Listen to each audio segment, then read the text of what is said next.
और हम इस आस में जो जीते हैं कि हमारी जो पीड़ा है या हमारे ऊपर जो दुख है उसको दूर करने के लिए कोई व्यक्ति आएगा। हमारे आपको समझ में आता है, कोई व्यक्ति हमारे दुख हरने कोई आएगा और हमारी समस्याओं को दूर कर लेगा। आप सोच लीजिए, अगर हमें अपने आप से विवेक नहीं रहेगा, अगर हम आपको ये समझे कोई व्यक्ति आपको 5 लाख रुपए दे दे और आपके पास विवेक नहीं है, तो आप उस पैसे को कैसे आगे बढ़ा सकते हैं। तो ये कला तो आपके अंदर होनी चाहिए कि हम पैसे जो पाएँ उसको हम कैसे आगे बढ़ा सकते हैं और अपने जीवन की में और क्या सुधार कर सकते हैं और अपने परिवार को सुदृढ़ कैसे बना सकते हैं। ये तभी आप कर सकते हैं जब आपके पास ज्ञान होगा, आप हर पहलुओं को, हर चीज़ों को अच्छे से आप समझते होंगे और अपने कार्य को आगे बढ़ा सकते हैं।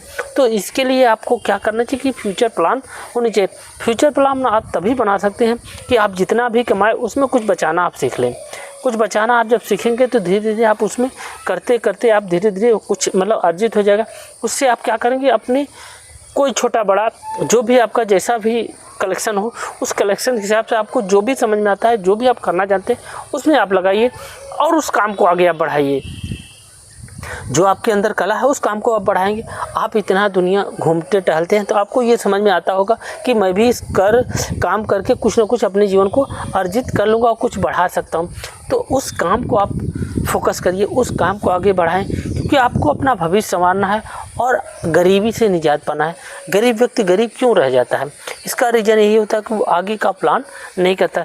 जब आगे का प्लान आप करेंगे, धीरे धीरे हो सकता है कि आपकी लर्निंग कमाने की जो स्पीड है वो कम हो लेकिन आप कुछ समय के बाद तो उसको लंबा आप कर सकते हैं।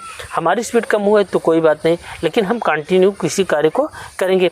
जैसे हम उदाहरण के लिए आपको बता रहे हैं कि मेरी कैपेसिटी 1 कुंटल अनाज गिरा है, उसको हमें ढोने की कोई अगर मजबूत होगा तो हो सकता है 1 या 2 बार में लेके चला जाए, तो हमें हिम्मत नहीं आ रहा। अगर हमारी 2 किलो की कैपेसिटी है तो कोई बात नहीं, वो 1 घंटे करके हम 12-14 घंटे मेहनत करके लेकिन हम भी उस कार्य को पूरा करेंगे, हम हिम्मत नहीं हारेंगे।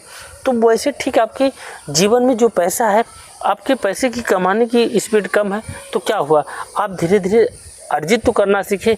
उस अर्जित करके आप कोई काम में लगाते हैं, उस काम को आप आगे बढ़ाते हैं, अब वो खूबी करते हैं तो आपके पास धीरे धीरे पैसा आना शुरू हो जाता है। कोई भी बंदा, कोई भी व्यक्ति अपनी माँ के पेट से कोई कार्य करके नहीं आता है, ये सब चीज़ यही करता है। तो आप भी अपने कार्य को करके आगे बढ़ सकते हैं। तो आगे बढ़ने की आपकी लालसा होगी तभी आप जीवन कुछ बड़ा कर पाएंगे।